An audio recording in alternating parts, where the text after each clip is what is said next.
1500 টাকা দিয়ে কি ঢাকা শহর জেলা শহরে কোনো বাড়ি ভাড়া পাওয়া যায়? মানুষের বাড়ি ভাড়া তো দূরের কথা, কবুতরের বাসাও তো 1500 টাকায় ভাড়া।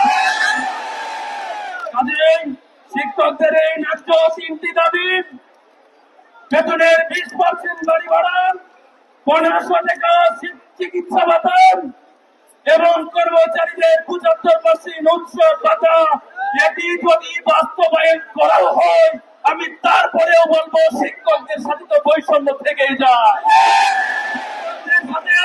বৈষম্য আর প্রশাসন সচেতন ছাত্র সমাজ হিসেবে আমরা মেনে নিতে পারি না। আজকে আমাদের শিক্ষকরা একা নয়, শিক্ষকদের এই দাবি আদায় করতে গিয়ে বাংলাদেশের সকল ছাত্র সমাজ 24-এর মতো করে আবার মাঠে নেমে আসে।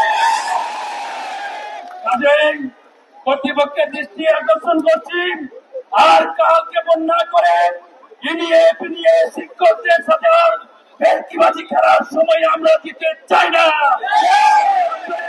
প্রজ্ঞাপন জারি করে শিক্ষকদের 3 দফা দাবি মেনে প্রজ্ঞাপন দিতে হবে।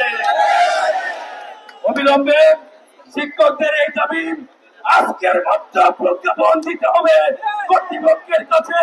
মাননীয় প্রধান উপদেষ্টা দৃষ্টি আকর্ষণ করে